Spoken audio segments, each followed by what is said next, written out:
Hey guys, so today we are going to be doing an overview of the new operator in Rainbow Six Siege. On the defensive side, Valkyrie.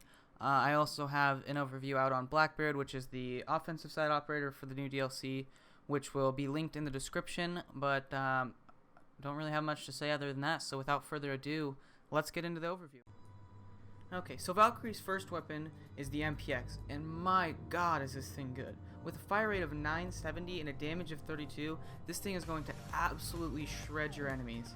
To kind of put this in perspective for you guys, the Bandit's MP7 has a fire rate of 750 with a damage of 30, with both having the same magazine size. So that's an extra 220 RPM. That's insane. It's absolutely nuts how fast this thing fires. And as to be expected, though, it does have a little bit of recoil, but it's nothing insane or out of the ordinary. Can easily be controlled if you're somewhat experienced with FPSs. And man, I cannot praise this weapon enough. Insanely good. Moving on, though, her other weapon is the Spaz 12. It's not quite as insane. I'd say it's great for you if you're the shotgun type player, but don't expect it to be anything out of the ordinary like Frost's Super 90 was pre-nerf when that DLC launched. It's not that good, but it's, pretty average, just gonna get the job done if you're into shotguns, but I really don't have a lot of praise or anything crazy to say about that, so unfortunately we'll have to move on from that. We have the Desert Eagle, which is the same from Blackbeard.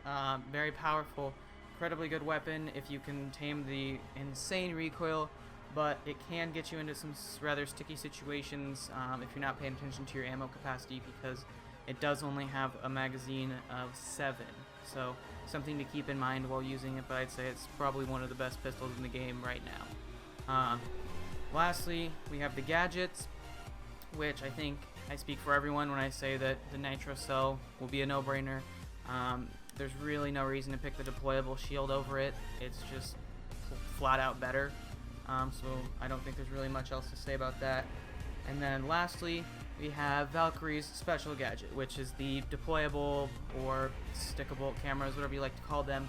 I think that just like Blackbeard's shield, it's very powerful, but I think that if you were to take away Valkyrie's gadget and just have the weapons and have no special gadget, I think that she would be incredibly new player friendly and super great for anybody to use, but I'm not sure I can really say the same with her having the gadget. I think that it's so critically important to have the map knowledge and things like that when placing the cameras, because you can place them anywhere, and I think there's definitely a lot of places better than others. Like, for example, if you have an idea or somewhat of an idea where they're going to be spawning the attacking side, you can place cameras near the doorways and entrances there and get such an advantage knowing where they're going to come from, and newer players might not always know kind of where those choke points and things are to monitor, but I think that I think it's still very viable, even if you don't know those as well, but I think it'll really stand out and be incredibly powerful when you know that, and I can totally see it having a